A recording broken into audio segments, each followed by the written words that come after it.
Good evening. Welcome to Tuesday Night Live. We started a new series a couple of weeks ago called Life Course. We're going to continue that tonight. So we're going to play our theme song and then we will begin. Are you ready? Get ready, get ready.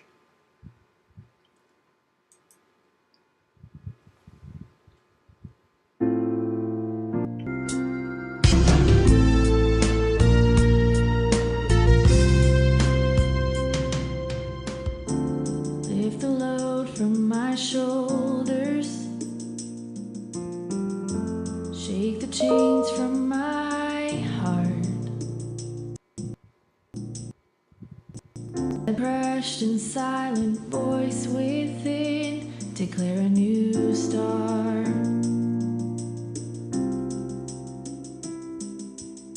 Song of renewal, deep in my heart, sung in the daylight, sung in the dark.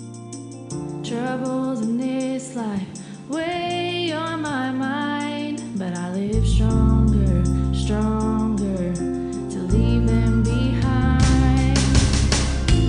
Living doesn't last forever.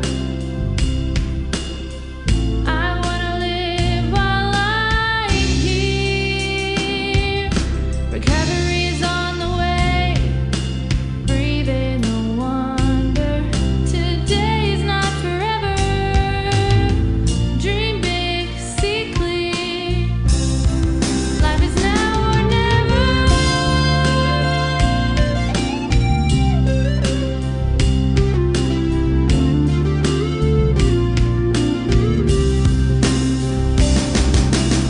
One single life, one single love, one single voice I'm flying above. Over the doubts and fears, over the wasted years, over the mountains that get in my way. This chance won't see tomorrow. I gotta live it today. Living doesn't last forever. I wanna live while I'm here. Recovery's on the way, breathing the wonder. Today is not forever. Dream big, see clear. Life is now or never. Now or never.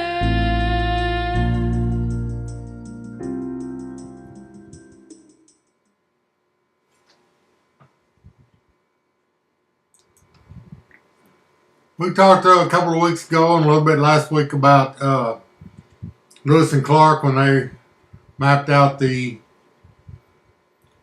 west of the United States back in the 1700s, and they were commissioned to make a map. So if somebody was going to make a map of your life, what would it look like? Where would you want to be going where you haven't been before? How would you prepare for that? How would you train for that? And where would you want to go? Well, we all say we want to go to Hawaii, we want to go to New Orleans, we want to go to a lot of different places in the world. But we're talking about your life. So there's a story about a guy named Joseph in the Bible.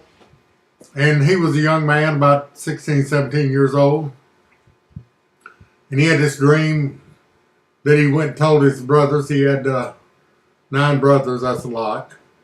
And he told them that he dreamed that they were all going to bow down to him. And they didn't like him anyway because he was the baby of the family. And kind of his father kind of treated him, as a special, as a favorite. Because back then his father had 2 wives. And one of the wives that Joseph was born to was uh, barren for a long time, couldn't have children. And so she had this child, and he kind of, not like a grandchild, I guess. So anyway, he dreamed that his father bowed down to him, and they got upset with him, and so they decided that they would kill him. They were shepherds, and they were out. There wasn't a whole lot of people in the world back then, so they were out herding sheep. And Reuben, one of them, said, "Let's don't kill him. There's a pit over here. Let's just throw him in the pit and lay him down on his own, because we don't want to kill him." So they threw him in the pit. In a little while, some Ishmaelites that were going to Egypt, and so they drugged Joseph out of the pit, sold him as a slave to them, and Joseph went to Egypt, and he was put on the market, and a guy bought him that was a captain in the Egyptian army, and he took him home and gave him some assignments, but Joseph was so diligent in what he did, he just kept progressing and kept being promoted, and finally he was the manager of all his master's possessions. The only thing that the master told him was off limits was his wife. His wife was off limits. So Joseph, according to the Bible, was a fine-looking young man, and very smart, and very charismatic. So this guy's wife was at home a lot, and of course Joseph was in and out of the house. He had an office there, and she began to want him to sleep with her, and he wouldn't do it. And he wouldn't do it. She kept on day after day after day, and he wouldn't do it because he had integrity. So finally one day she caught him in the house where nobody else was in the house but him and her, and she grabbed him and had a hold of his outer garment, his cloak, and Jacob run away, and she held onto the cloak, and so she had it in her hand. So when her husband came home, she told him that Jacob had tried, she beat herself up and cut herself and all that, and said that Jacob had tried to rape her, and so they put him in prison. Well, he hadn't been in prison long till he became in charge of the prison. They turned the whole thing over, the prison management over to Joseph. So what was happening here? What was the map that was going on here? I had to say all that to get to this point. There was a map of Joseph's life, okay? What God wanted to do with Joseph's life. But he had to be trained. We all have to be trained because we all have a special purpose. This name of this thing is life course. So it's from the time you're born to the time you die. And it's a course that we go on through this process. And so Joseph was in charge of all this. And so God was training him for what he wanted to happen in his life. And God doesn't want us to do things that get us in trouble. He doesn't want us to commit crimes or anything like that. But what God does want to do is he wants to train us. And so no matter what we do, God can take what we do and turn it around as a training program for us. Okay, so as your life's mapped out and God has got it all mapped out, his intentions for you and his training program for you, and it may be very tough. This was a tough deal for Joseph. 17 years old, the favorite of his dad. His dad gave him a multicolored, all rainbow-colored coat, and he had the best of everything. He didn't have to work like his brothers. And so he was kind of a spoiled child, okay? And all of a sudden he's thrown into a pit, sold as a slave, and ends up in prison for something he didn't do. So all that happened to him, so God was training him for what he wanted to do. Now this was a 14-year period. Can you imagine going through all this for 14 years? I can't hardly imagine that myself. I don't know where I would have had as much integrity as Joseph had. But anyway, so while he was in prison, the king, or the Pharaoh, as he was called, had a dream. And his dream was, these two guys had a dream. One of them was a cupbearer, one of them was a cook. And cupbearer is you take the wine and drinks to the Pharaoh and you taste them first to make sure they're not poisoned, and you serve him with wine and whatever. And then the other one was a cook. So the cupbearer had a dream, and then the cook had a dream, and Joseph's interpretation of the dream was that the cupbearer would be restored to his former position, and the cook would be executed.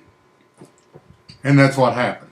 So he told the cupbearer, when you get over there, remember me and see if you can talk to the Pharaoh about me, because I'd like to get out of here. And the cupbearer went there, and he didn't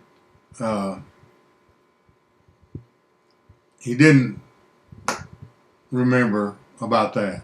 But later on, Pharaoh had a dream. He had a dream, and then he tried to get somebody to interpret the dream, and nobody could interpret it. And the cupbearer said, "Oh, hey, I know a guy can do that." He said, "Who?" And he said, "Well, he's in prison." So they sent to prison, got him all cleaned up, put him in wonderful clothes, and took him to the Pharaoh. And the Pharaoh told him his dream, and Joseph interpreted it. And it was about 7 years of plenty and 7 years of famine. And Joseph told Pharaoh, he said, "You need to appoint somebody that's very wise to manage during the 7 years of plenty and store plenty of food so that people have food during the 7 years of famine when nothing will grow." And Pharaoh said, "Well, that's a great idea. You're the man. You're the man." So Pharaoh got promoted to the second in command in Egypt. Pharaoh took off his ring, which was like a presidential stamp, presidential signature that we have in America, and he gave it to Joseph, so that Joseph, anything he wanted to do, all he had to do is stamp it with a king's ring, and it was kind of like a executive order like our presidents do. And so Joseph went out and he managed all that. So God has a map of your life course. And we don't know but a certain part, and that's a part to where we've lived to at this point. If you're 20 years old, if you're 10 years old, if you're 100 years old, whatever it is, that's your life course, and you don't know what's in the future. Okay? So as God trains you for that, and He has a specific purpose for you to make impact into the world. Now, in a life course, according to the theory of life course theory, and the criminal side of things, we know that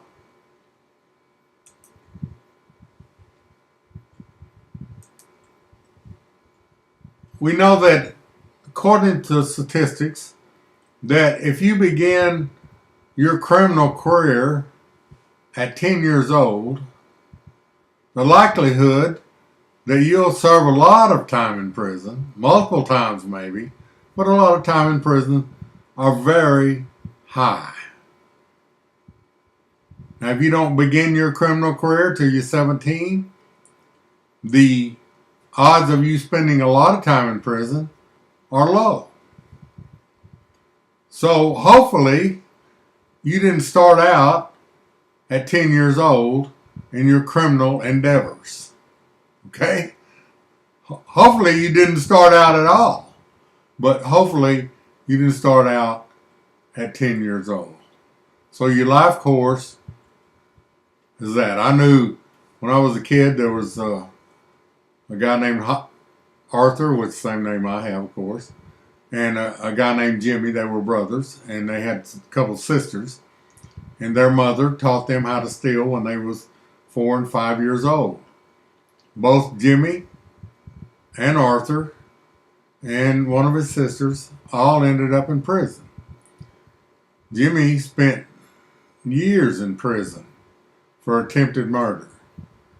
Arthur spent several trips to prison, in and out, and so their life was not ever fulfilled that God had planned for them in their lives.